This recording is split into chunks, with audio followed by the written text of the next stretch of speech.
Hey everybody, I'm Tom Vasel. Welcome to Week in Review.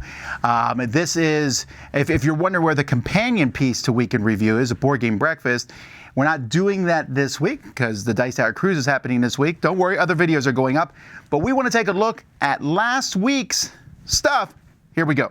Hey everybody, Zee Garcia here. Here's what I did last week. So I did a factory funner comparison, comparing the previous printing from Koali with the new printing from BoardGameTables.com. Just putting those side by side, giving you a look at the new artwork and the new form factor of the entire thing.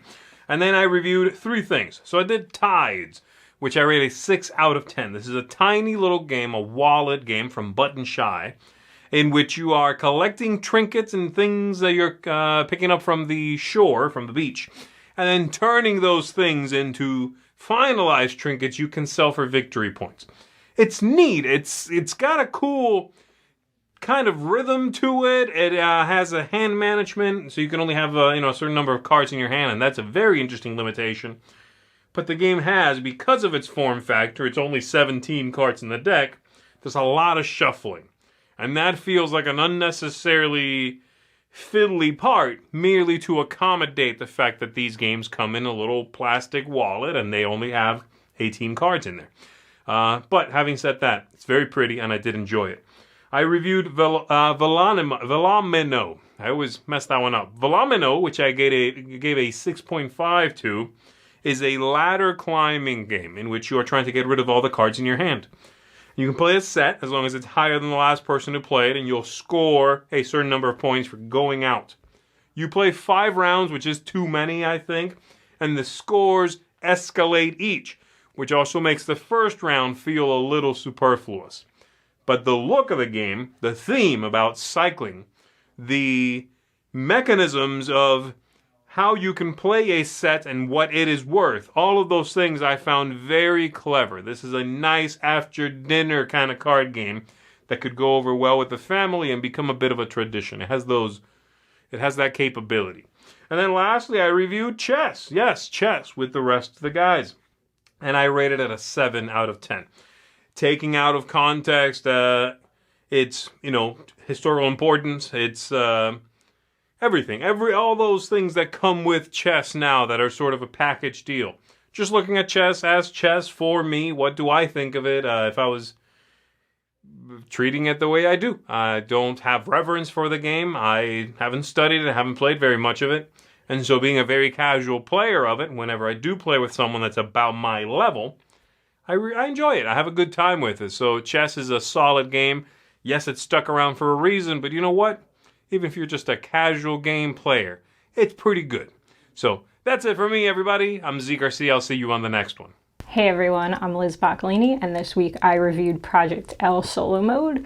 This is a game where you're competing against an AI to complete puzzles using different size and shape tiles, and I gave this one a 4 out of 10. Hey everyone, Chris Yee here. My week consisted of several different videos, live plays, and Ketchupalooza 51st State, which I enjoyed quite a bit. But the only review I did was part of the Foursquare review of Chess. That's right, Chess.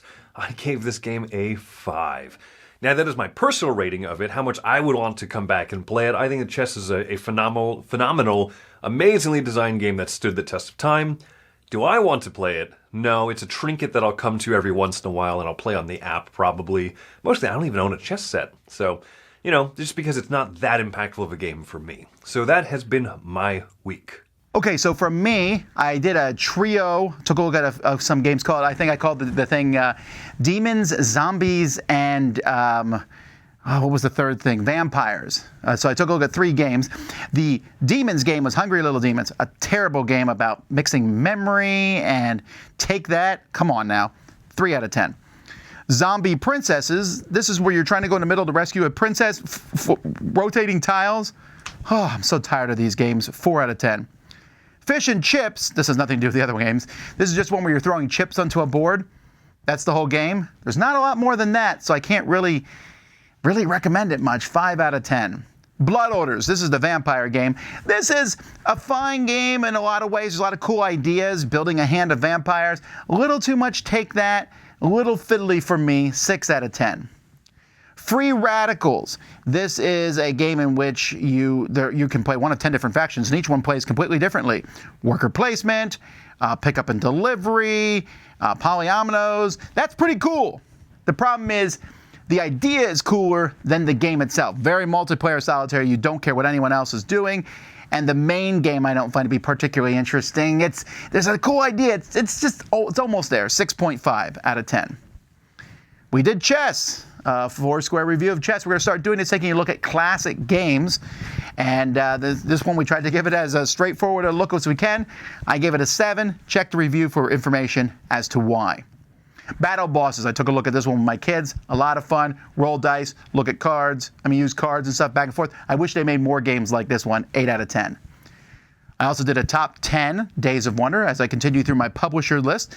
Games from Days of Wonder. I did abstract strategy games that are good for multiplayer. Top 10 list there. And I did a Q&A. And all week long we did, from Monday through Friday, we did We'll Play It Live. Games, we just played them live, so you can go back and watch a lot of those live playthroughs. Board Game Breakfast and more. Hopefully you enjoyed it. Until next time, though, I'm Tom Vasel, and you've been watching Week in Review on the Dice Tower.